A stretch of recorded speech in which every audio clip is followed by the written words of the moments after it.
My name is Prem. Today I'm going to fourth lecture about GCP, and in this lecture we are going to talk about characteristic of and type of clouds. So characteristic is include like scalability, flexibility, broad network access, live migration, and measured service, high availability, and different kind of cloud as we can see, private cloud, public cloud, and mix of both public and private cloud, uh, which is called a hybrid cloud and multi-cloud.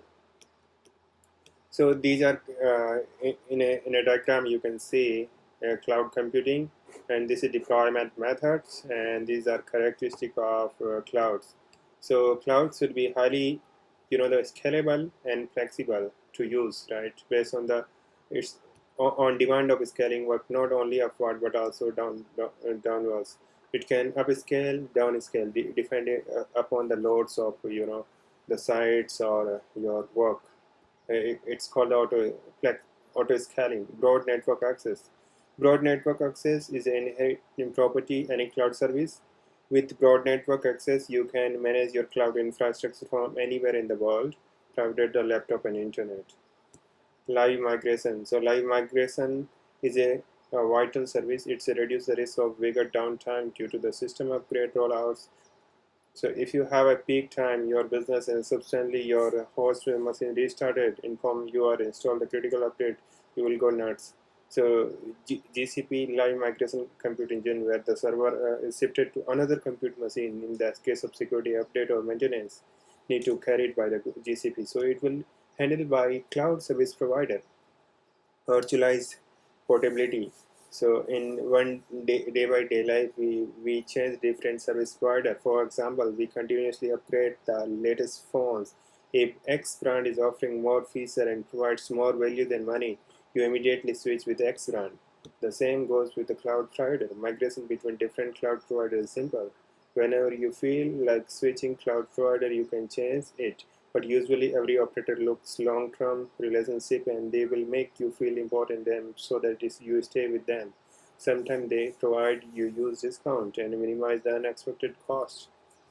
So it's about portabilities, like measure the service. So cloud also provide the measure service, how much they are, the cost, and the clouds will be highly available.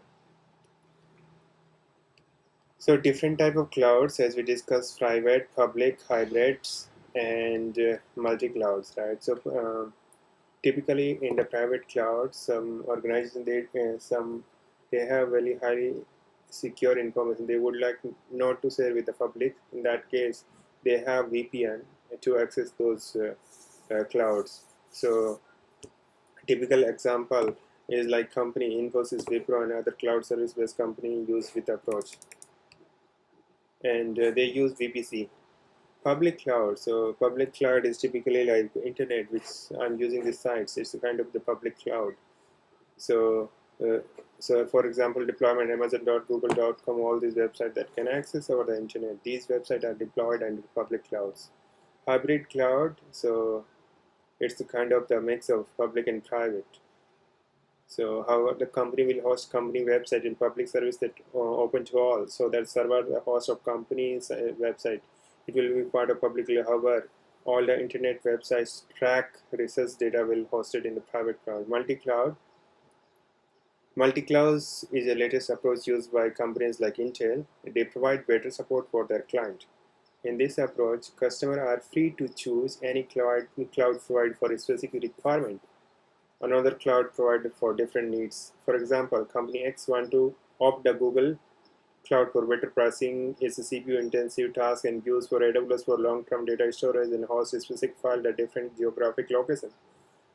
Combining resources from the various cloud providers is called a multi-cloud approach. Yeah, so this is theory lecture. I think you need to. It's good to understand about like characteristic of cloud and deployment. Thank you for watching. Please watch my next lecture. Thank you.